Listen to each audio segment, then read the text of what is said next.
I invite any members of the public into the room or to join us in the gallery.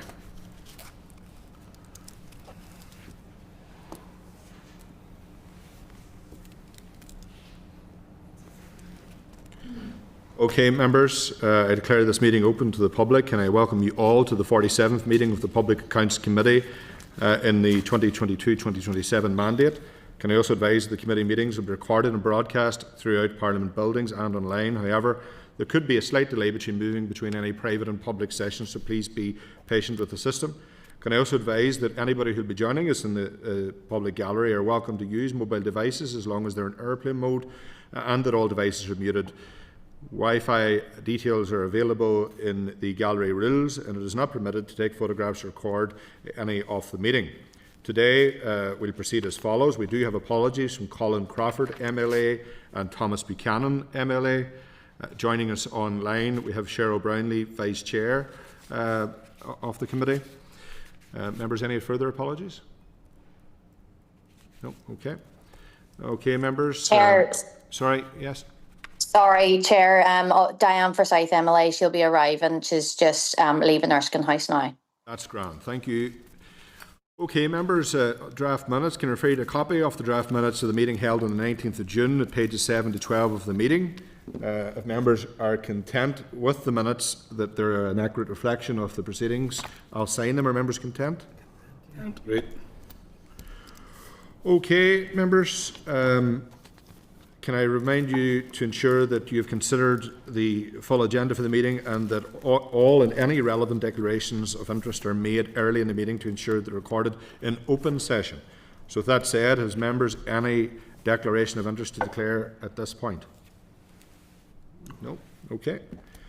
We're going to record projects and just have the text. Record projects, apologies. Sorry. Sorry, I just got that there. Okay, Padraig Delargy, MLA, has sent his apologies. Thank you, Cahill. Okay, members, agenda item 4 under chairperson's business. There's a number of matters that I would like to raise. Later in the agenda, obviously, we'll be raising the issue of the MOR on the capital projects. We haven't received back, but we'll touch on that later. Also, this week, disappointingly, members will be conscious that the A5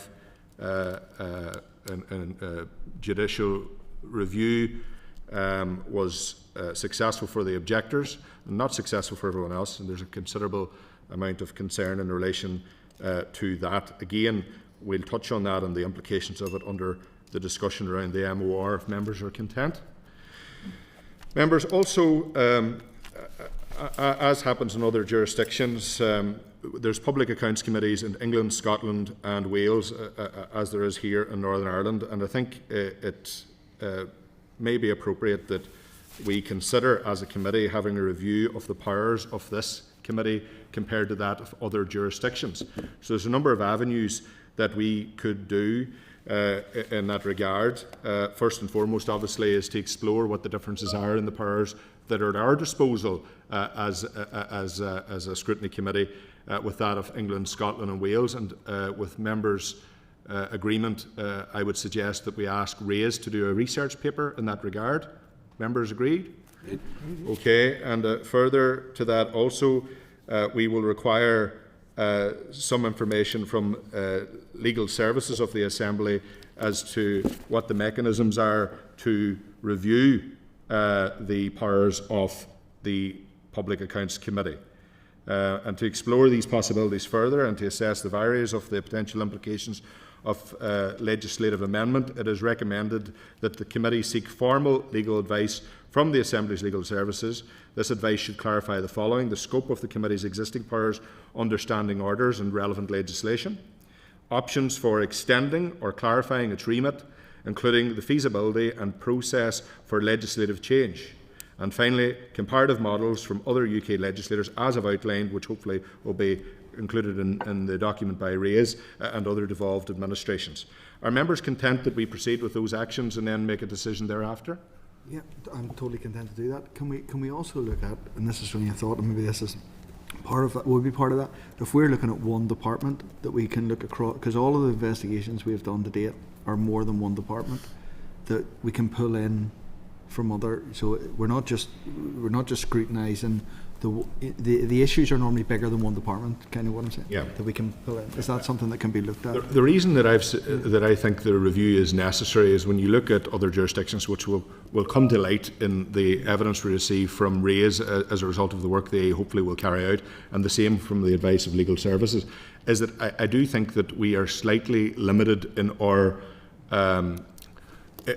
approach generally. So, for instance, this committee has recently carried out our inquiry into capital projects. 16 weeks have passed. We haven't received the MOR, which we'll touch on shortly. The A5 is one of those capital projects, as an example.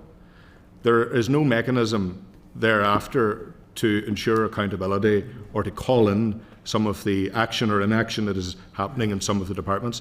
And one of the core issues in some of these issues, not just unique to this particular project, which is topical for this week, but across the board, is this continued frustration that this committee shares around the silo working within departments and the civil service generally. So I think if we look at what happens in other jurisdictions, have a comparative analysis, be informed about what powers they have at their disposal compared to us as a formal committee, I think it would better inform us as to whether we can improve our role as a scrutiny body to ensure the maximum public interest. David? 100% agree, completely agree. And part of that, all I'm saying is part of that is whenever you've got an issue, we're so siloed in this assembly with departments and the ministers and for various reasons and that. But as we look at an issue, it needs to be more than, quite often it's more than one department is the issue, that we need to be able to pull in another department if they're causing a delay on thing, and that's all I'm saying. So as part of that, but that will hopefully, or maybe if they look at that come through, I think we need to have a wider scope. And in the interest for like Cahill and Sharon, also as well, our remit is limited and almost restricted to the reports that have been very well put together by the Northern Ireland Audit Office. So we're limited in the scope of arising matters. Yes. If you understand. So I think if we can look at other jurisdictions, it'll give us a greater understanding of the potential for better scrutiny. Completely agree. Cahill? Yeah, Chair, no, I was going to agree with that. I mean, as long as, and that's it, that's what our role's about, and let's learn from others. Yes, exactly. And as long as the terms referenced in terms of the race paper, we know what we're asking for. Yeah. So it needs a total overall outlook. Some of the papers, which David's saying, some of the things that they've done, we may learn from as well. But it's our scope that is not, we need to find out what's going on there. That's the most important thing. And if it incorporates others or other ways of doing things, 100%, and I would certainly agree with that. And not only, we're looking right across the board, you know, whatever jurisdiction we can find out on PSCs, because we've done that trip to Malta, so we found out. I'm not saying to go that far in terms of the race paper. I'm saying to you there's other learnings maybe out there that we can, but I would agree with that, Chair. But thank you. Thanks, Cahill. Cheryl? Thank you, Chair. Yes, agree with that. Just two things. I suppose what I've always found is the public perception on the PAC committee. I don't know how you could actually integrate that within that information, but I do think it's very important that people know exactly what the remit is of PAC, because I do think it is, people do kind of get confused about what we can actually do at this stage. But also last week we discussed the pivotal report, and there were some really good constructive comments about what the PAC could do, and if there was a way we could integrate that as well, you know, moving forward in terms of constructive, innovative suggestions that we're also making with our recommendations. Absolutely, you're spot on. My understanding, and hopefully RAISE will clarify this, is at Westminster, for instance, if that report was to emerge there, the Public Accounts Committee could immediately call that in for review. And I think we're missing a vital mechanism of accountability in that regard. So Cheryl, you're spot on about how this could enhance the important accountability role that we share in this committee. And this is a committee that first and foremost puts the interest of the public purse and the public interest to the centre, and I think we have worked and proven that this committee works very effectively as a unit, as a scrutiny unit. So I think any way we can enhance that is only a positive in the wider public interest. Is anyone any further things to suggest there? Happy enough to proceed? Clerk, are you clear on what we're going to do? And members, this will obviously be something for after the summer recess, and when we hopefully have agreement as to how we proceed, the clerk will provide a time frame for that particular session or sessions. And this has happened also in the Assembly of the previous mandate with the Audit Committee of the Assembly. So there's been... Chair, and as long as we give Ray's the right terms of reference, Yep. and give them time to look at... Are we content that the... So where do you want to compare to? Because that's going to be the key thing to give us an informed decision. Well, Chair, I'll only give an example. The reason we went to Malta was that's their learning. So I'm saying if the Ray's paper raises the issue of best practices out there, I'm sure there's shared issues right across each. But I mean, you just have to mention Westminster in terms of something. I don't know if is there somewhere over there where there's a best practice in terms of what we done ourselves in Malta. We learned something. There's some learnings from it, but it's getting the best practice ones that we can incorporate here. That's all. Yeah. So on that note, I think what we're better doing is give them the scope to check where they think might be, Okay. but make sure they know it's beyond these islands. Yes. And then they'll be able to maybe narrow it down. With their own research, they'll figure. So I don't know how far reaching do we compare? I'd rather because do it it could be very right, sir. difficult. I'd rather do it right and go back to us and give them the time to do it. That's all. But Alicia might. Well, just one way to do it might be like a phase 1 and a phase 2. So do UK, sort of UK and Ireland first, and then see what that brings back. Well, that and could be the then best standard. I mean, that could be the best standard. So, Yeah. but just open it out the scope, as the column says. Let's open out the scope and see what they can find. Best out. practice is what we're Yeah, looking like best practice is what we're looking at. I can't really give you timelines because No, bear in don't, mind no, I we are wouldn't. about to go into recess. So No, I wouldn't put any pressure on that. Just less. Yeah. It's better done right as done quick. But I don't think this is going to be done quickly. No, absolutely. Listen, let's get it done right. Yeah. So if I take it away and work on the scope and terms of reference and As long as you have a good conversation with her. But I think, members, it responds to the concerns that have been raised across this committee broadly over the last year about where the shortfalls are and where the frustrations sit and how we can ensure that departments start sitting up and listening, because I just don't feel that it's happening in the most effective way that it should. So I think this is a way of doing that, and I appreciate the committee's agreement for those actions. Okay, members, matters arising. You'll recall that a number of weeks ago we discussed concerns raised by a member of the public regarding major capital projects in Uri Mourne Down Council. Members agreed to seek further legal advice. Members at 16 to 21 of the pack are the clerk's brief and copies of the original correspondence. A draft response incorporating the legal advice is at pages 22 and 23. So with that said, members, are you content to issue the draft response as written? Any comments? No. Okay, content. Thank you. Members, last week you also considered a letter from a member of the public raising concerns about issues relating to housing, which were directed to the Northern Ireland Audit Office.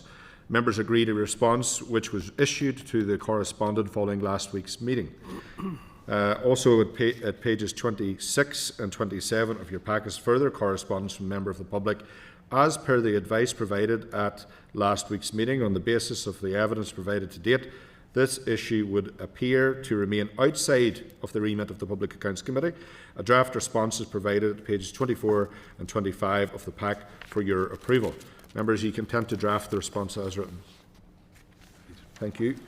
Okay, members, we recently considered a request from the Assembly and the Executive Review Committee seeking views on the review of the Assembly Committee engagement and cross-cutting executive strategies. A copy of the request and the clerk's brief are at pages 3 to 11 of the tabled pack. Can I ask the clerk to brief the committee? Thank you. Thank you. Just at this stage, I said I would come back with a draft. The deadline for this submission is the end of September, so at this point it's just really highlighting areas where PAC has done some cross-cutting scrutiny of executive strategies, and it's been very topical in discussion here today. So I suppose following the discussions with members today, this response may change, given the proposal to look at the powers. So at this point, I would just suggest if you have a read through it, return to it in September, also maybe incorporating some of what research is done as well, because I think that could quite possibly factor into this. There the first bit is doing a summary of where there has been cross-cutting scrutiny. So there has been quite a lot. Nearly every inquiry there has been some element where PAC has highlighted like some of the difficulties with cross-cutting scrutiny. I suppose where it gets more interesting, and this is where the committee will want to have their own input, is questions from 3 on, in terms of what reforms would you like to see proposed to the existing procedures and practices, and some of the discussions today I think would need to be reflected in that for a further draft when it comes back. So as I say, this is just a first cut, but your views will be very important. This is just an outline for you to consider in your own time. Thank you. Members content with the clerk's comments? Okay, thank you. Any views? Sure. No, I would agree with that. Any views first before you said it? No. It's not even that. And thanks to the paper. I mean, clearly, with the end of September to respond. Yeah. When do we possibly force back in to the committee, PSC? The second weekend, third weekend, is it? Yeah, the first week. If you've still to look at the Fort Work programme, but proposing the strategic planning day for the 11th of September. Okay, well then that's good enough, because then you could look at form that'll form our discussion. That'll be high on the agenda for that day. Yeah. So that's fine. You've answered the question. Let's leave it at that, and whatever associate papers need to fed in that day, because like we say, we've talked about doing a race paper there, and that'll, because part of this also was cross-cutting, but it's about responsibilities and what we can do ourselves. So it's trying to incorporate all that. So let's see if we can find out. But that's good enough. September 11th is going to be a strategy day. Fair enough, Chair. Yeah, I'm happy enough. Yeah. Happy enough to proceed as suggested by the clerk? Yeah. Okay, members, there's a letter from Ronnie Armour, the Interim Counting Officer for the Department of Education. It was received at 12 o'clock today, responding to a number of points made following a recent evidence session in respect of managing the school's estate. Due to the late arrival of this correspondence, the clerk and team have not had an opportunity to consider its contents fully. If members are content, can I suggest deferring consideration of this correspondence? Okay. Can I also seek agreement at this point, members, to share the correspondence with the Northern Ireland Audit Office for inclusion in the inquiry report? Read. Okay, members, we are not currently scheduled to meet next week. Can I seek views on a short meeting, very short meeting, or would members prefer to defer until September?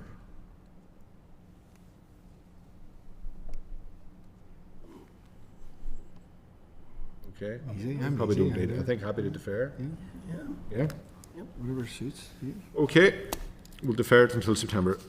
Okay, members, can I refer you to correspondence at pages 29 to 30 of the meeting pack, where there is a letter from the Competition and Markets Authority regarding a review of civil engineering for roads and railways.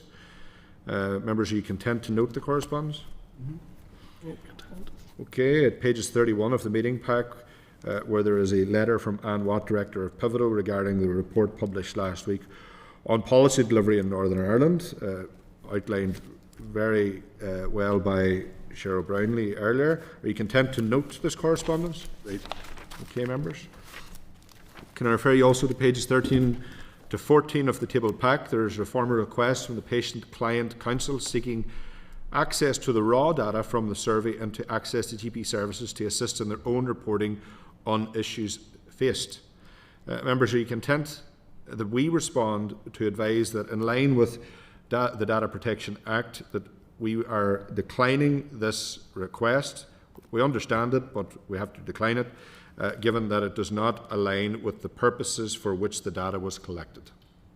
Absolutely, and it maybe is a learning point that if there was useful data that could be shared, if we had included a request around that, we probably could have shared it, and maybe that's something for consideration in the future, but absolutely I think GDPR would mean we couldn't. Yeah, there's a mechanism that requires explicit consent for whatever intended purpose.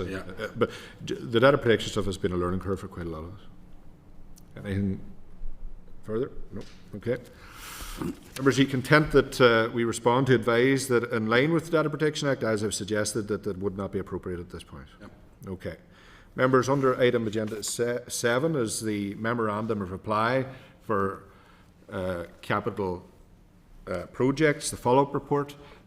Just at this point, can I welcome Diane Forsyth, MLA, to the meeting, and also Padraig Delargy, MLA, who's joined us online. Padraig, you can hear us and see us okay? I can, Chair. Apologies, just having some connection issues here today, so apologies for the wait. You're okay. You're grand. Okay, members, at this point, we're going to welcome to the meeting Dorinnia, Carville, Controlling Auditor General for Northern Ireland, Kyle Bingham, the Assembly Support Officer for the Northern Ireland Audit Office. Members, you're very welcome, Dorinnia and Kyle. Members, the Major Capital Projects Follow-up Report was published on the 27th of March 2025. It was anticipated that the MOR would be provided to members in mid-June. Regretfully, the Department has advised that they continue to await clearance of the MOR at ministerial and executive level before it can be approved. This was published on the 3rd of April, 16 weeks ago. So, members, if you have any views on this particular situation? Yeah. Yesterday we had raised this in Finance Committee as well in reference to this report and the decision on the A5 this week. So if there's any way we can emphasise that coming through, I think obviously with it being in your area, it'd be an important one to link through on that. I think we were, and Clerk, correct me if need be, we were given a commitment that we would have received this by now. What was the time frame we expected it by exactly? Well, all I can say is what's usual. So it would normally be 8 to 12 weeks. So it was due. If you go with 12 weeks, then I think. Well, we're at 16 weeks now. I was alerted too that it would probably be a bit longer than that. But there was no clear view on when you would be getting it. It was just pressing the urgency of it behind the scenes. What's the delay? Sorry? What is the delay? We're not quite sure. We should have received it. So, but this feeds to our concerns throughout. This MOR should have been with us by now. We've had no reason provided to the committee or explanation as to why it is delayed. It's unacceptable. We gave a very clear direction and instruction to the Permanent Secretary and officials for the Department of Finance at the time of what we expect as a committee. So I'm very frustrated as Chair that this hasn't been adhered to. I'm also concerned further that either the recommendations or the requirements of this committee is not being taken seriously, or people are just not doing the job they should be doing. But this MOR should have been back with us. It was a commitment given by them, a requirement by us, hasn't been fulfilled, and to put it firmly in public record to the Department of Finance, it is unacceptable. We've seen this week, as Diane has rightly pointed out, how a major capital project has fallen to the wayside due to the failings of the department to do the basic requirements that was required both in law and in due process. And as a result now, there's going to be a significant cost to the taxpayer, and undoubtedly, as stated publicly by Justice McAlinden, there's going to be a further loss of human life. It's unacceptable. The departments need to start waking up and start doing the job that is required. These are basics. It's unacceptable, and this committee is not going to sit back any longer and allow these things to be brushed over. So the MOR is an example of that. I'm very frustrated, and I would like, with the agreement of the committee, that our frustration is reflected in that letter, that we expect an urgent response or a very detailed explanation as to why we still have not received this MOR at this point. And if members would indulge, I also think it would be appropriate, if this is appropriate, that we ask for their view, their view in terms of the A5 crisis, that it is exactly what it is, in line with the capital projects inquiry that we had. We give very clear recommendations. I don't believe departments are listening. Cheryl, you looking in? Thank you, Chair. Yeah, just on the same vein as that, I think, this report, or the MOR, I think we're all waiting very patiently for the updates. There's significant concerns with delays and rising costs, and we've just seen it there this week again with the A5, which of course is unacceptable. I was just actually going to say, is there a way we could write to the department, one, to ask them why there is the delay, and obviously seek the MOR as soon as reasonably possible? Yes, I think it's entirely appropriate. But when you go to the heart of the inquiry that we had, and you look at the cost overruns, and you look at the delays that have happened, we can only come to the conclusion time and time again that a lot of it is avoidable and preventable and unjustifiable. And a lot of it also has been down to the silo working of departments. It seems again in Justice McAlinden's judgment this week that a core reason for him having to refuse or quash the A5 project was because there wasn't due consultation between departments, between DERA and DFI, between DFI and DFE, and it's entirely, absolutely unacceptable. Basic things around compliance with the Climate Change Act 2022, not publishing carbon budgets or sectoral plans, no evidence of consultation with DERA. The department did not demonstrate that the A5 would not compromise emissions targets. There's real serious problems here that are absolutely and wholly avoidable. And as a result, we now have a major capital project that has been quashed, a decision by a minister that has been quashed because due process, legal or otherwise, was not followed. It's not acceptable. It's not acceptable to our public, and I'm sure members will agree it's not acceptable to anyone around this table or in this assembly. So I completely agree that it's time to send a very clear message to departments that there's going to be accountability for these shortcomings and these failings. Does members any further to say? Cahill? I don't have any issue, Chair. I'm just trying to figure this out, what's the best one. Obviously MOR is simple enough, but in terms of other stuff, in terms of AFI, I know that we had a discussion in our committee yesterday. Yeah. I think we're awaiting information, so maybe Lucy might need to tie in first, because with a good briefing on that, so it crosses over. So I'm just saying, you might need to tie in with the clerk to see exactly what we requested, because who would we specifically? We can deal with MOR stuff and the capital, but in terms of AFI, what way can we go about it? Right. I'm just saying there's information going to be provided. I think in line with DOF, though, they should be in a position now to... the MOR's okay, but to update us in line with the inquiry that we've just had as to how the decision around the A5 impacts the recommendation. Is that right? Yeah. No, it's just on the AFI, there may be information there, Chair. I'm only saying... Yeah, no, I think that's a helpful suggestion.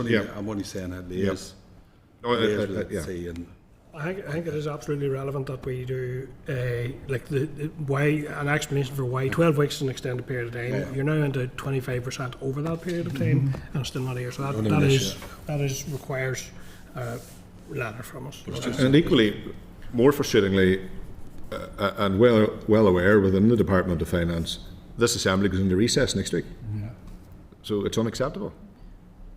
We have no time now to review it. So I want to be very blunt in the tone of the letter that it's not going to be accepted. Dan? Yeah, thank you. And the timeline of this and not coming back to us and us going into recess just means there's another 2 months on this. And I think that it's right to say, the A5 is one of the flagship projects that was mentioned in the Audit Office report, and you're just making the point that the continued failure to act on these recommendations, you're seeing this very, very high profile. It's terrible for public confidence in the management of capital projects, and that one's obviously very high profile, but we've got the continued press on the overruns on the hospitals as well, and we're now going to see another 2 months, before we're back here getting any response. So like, it's very high profile. There's 2 quite significant capital projects that have been very much on the fore over the past few weeks. I think maybe you could maybe reference both of those because it's public confidence here. Absolutely, and there's a wider concern with all judgments. A precedent emerges, and what precedent has been set, and what's the implication of it for all capital projects across Northern Ireland as a result of Justice McLinden's judgment on Monday. I think it's appropriate that we're provided with that advice, and probably a proposal would be legal services update us on the implications of it in line with our recent inquiry. Would that be appropriate, Clerk? On the A5? Not just on the A5, the implication of the A5 judgment on all capital projects across Northern Ireland. Sure, if I could. Is that not a whole think, separate thing? No, that's Chair. I just want to make clear. I'm just trying to find out the best way to the MOR on our issue with Scran. Subsequently, now there's another issue that's followed through. And the only reason I suggested asking through the DFA because we're following that process. We need to just marry those up. You know what I mean? So we're slightly different. I think we need to marry those up fairly quickly and find out where we're at with it. Because to be fair to this time, there's things subsequently has happened. So, I don't know how. We just need to get line up all our ducks in a row. First of all, in line with what you proposed, Cahill, our members agreed that we write to the infrastructure clerk to request that they share the information as agreed on the A5. So we're agreed on that. Okay. Dan, what were you saying? Yeah, I was just going to say that I think the Minister made it very clear in the Chamber that her department was still working through a lot of stuff on the legal decision, and then obviously the committee will be. I think that, yes, us looking for legal implications on all capital projects is fair comment, but I think even just flagging it at this point, because I don't think calling for legal advice whenever the department hasn't actually concluded on theirs is effective. I think that's sort of what Cahill's saying there. And just let's marry it up first, because there's 2. Okay. So if the point we want to make is around the failure to come back on the MOR, I don't think we should muddy the water with throwing too many things. We need to make that very clear. I will make the point as well, we could have probably made that point better had we got back to them in week 13 or 14. So we shouldn't let it slip another 3 or 4 weeks, and we should make it regular. If we give 12 weeks and there's nobody saying we can't do it within 12 weeks, in week 13 we follow it up then. That would have given us time. Maybe. Well, I think that's extremely appropriate that we stick rigidly to the time frame as well in terms of our accountability mechanism or role. I think we probably imagined they would have been back by now, but they haven't, and it's unacceptable. Let's do that because it's slightly 2 separate issues. Yeah. It's more of a convention that it comes back between 8 and 12 weeks. However, Cahill, you're quite right. The committee didn't stipulate, a precise timescale, but they always work. The departments always work in 8 to 12. Now, I do recall major capital projects. The first inquiry was long and protracted. I can't recall how many weeks it was, but I know I'm pretty sure it went into a few months. And I think one of the difficulties with that one, and it's probably the same with this one, is that because some of the recommendations, well, first of all, if you've got anything that's going to be cross-departmental, but because some of the recommendations were more towards the executive, it's always going to take it always seems to take that bit longer. So just that's I can't second guess. No, but that'll come out in explanation. To be fair, I'm just saying that when you. So we'll agree to your proposal, Cahill. We'll agree to write to them, as members have indicated, and the second is to write to the Department of Finance expressing our deep frustration at the delay to the MOR and consequently the ability of the committee to scrutinise the department's response to its recommendations, given now that we're on the summer recess. Agreed. further thing. I wonder, should we set some established terms of reference or conditions of PAC responses? Because as Lucia was saying there, like, it's just convention that we have that. Should we maybe, as PAC, set this out and distribute it to others, that this is our expectation?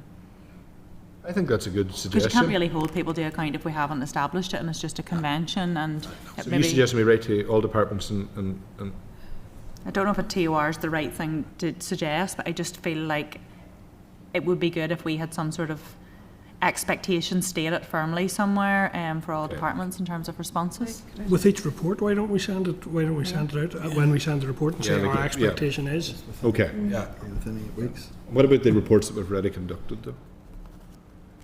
An audit of how long it took people well, to we're dealing with this issue today, so let's deal with it live as we can. The piece of work that we were asked for, that would incorporate some things going forward. You know what I mean? I think that would be the best way to handle it. Yeah. In the first instance, if there was a general discussion required around the response times for the MOR, the most appropriate person to have those conversations with would be the TOA. Okay. And if there's any clarification needed around the timelines for MOR, I can do that and report back. Yeah, Dorinnia? Just to inform members, there is what's called a Dear Accounting Officer letter in the system as issued by the TOA, where the TOA provides guidance to departments on those times. I guess it's not an agreement with yourselves as a committee, but the TOA has set parameters which departments are to work to, and they are in line with, as the clerk has outlined. But that is very much the TOA trying to establish a best practice regime for responding to yourselves. I can't speak to the specific circumstances as to why this one might be late, but there is guidance, and it is in that guidance that, you know, responses should be fulsome and should be back with you as quickly as possible. So the guidance is one thing. I think then us creating a reasonable expectation as to when we expect a reply is probably the appropriate way of doing at each individual inquiry. That'd be right. That'd be fair, would it? Yeah. And for the ones we have out, Claire, just when they hit 13 weeks, we follow them up and start to build that awareness that the PAC will be. If we don't have this in, there will be auditors. Yeah, thank you, Chair. I think even whenever then we're issuing the reports out to the departments, attaching a circularisation then of what CNAG's just said, like the TOA times, rather than us writing something new, just to remind them and say this date for us is then October or whatever it happens to be. Yeah, I think we just need to state that and remind people there is an agreed sort of timeline in place. Yeah, I think it's good. Okay, so we're all agreed. Dorinnia, have you anything further you want to say on those things that we've discussed? No, sorry, I was just reminding myself of the recommendations, and I think where this will be the recommendations that issued by the committee, because you were very concerned about some of them. A number of your recommendations ask for them to be actioned within 6 months of the date of your report, which obviously will be coming hot on the heels of when you receive your MOR now. So it doesn't leave much time for action if they're to be accepted. Exactly. Appropriate to ask for an update on how they're progressing towards those early ones, given the summer. Lucia, I think it's appropriate then, given the time constraints on this committee, in terms of this end of the recess, that we have that letter drafted urgently and away with and request a reply urgently. And I think if members had that before next week, I know even though we don't get an opportunity to discuss it properly, at least we'll have it. Otherwise, this is going to go on to the September. So I think it's appropriate that we have it now. Okay. Just, thank you, Chair. There are some procedures, mechanisms that you can put in place as a committee during recess if there's some sort of urgent action that needs to take place in the absence of the committee meeting. So that you'll be dealing with just later in the meeting. Yeah. However, the other option is, as you say, to have a short meeting next week. But I think the options are you either have a short meeting next week if you want that reply before next week, but equally we you know, if the committee agrees to deal with urgent matters through correspondence and you agree that you will do that over summer recess until you next meet again, you can do that Members, as a committee. We're in line with what the clerk has said, and given our frustrations about the lack of response, and we're here next week anyway. Maybe then we meet briefly next week, but also I think state within the letter that we have had to change our agenda basically because of their failure to respond. It's not acceptable, and then we can agree a course of action before the recess. Yeah, thank you, Chair. And just on what CNIG said about how, so this report is obviously a follow-up report. So we've had many years past, and our recommendations were, I was just looking it up, 3rd of April was the report, and with some being asked to be actioned within 6 months, that's to October.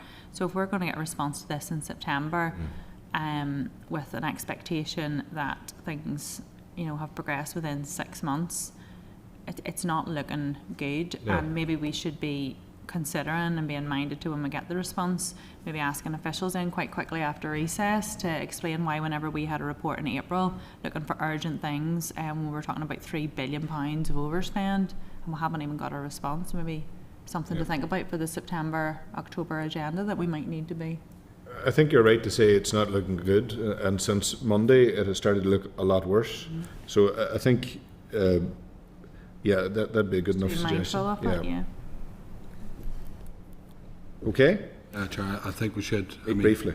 Because I mean, we're talking about, you know, moving into summer. We're asking for something here, and then at the same time we're not going to meet next week ourselves. So let's meet, see what we can do, and then we'll just work something out over the summertime, because we may or may not be available. So let's do it next week, and we'll see what comes out of it, and we'll follow on from there. Okay. Yeah. And just if the department's listening, if we're not satisfied with what they reply to us, even though there's a suspension beyond next week, to put on record, this committee will discuss it next week and consider our next actions. And if we have to meet, we will be meeting. If they think that they're not going to give us the appropriate answer, it won't be acceptable. Okay, members, thank you for that. We'll now move into closed session. Members agreed? Thank you. Okay.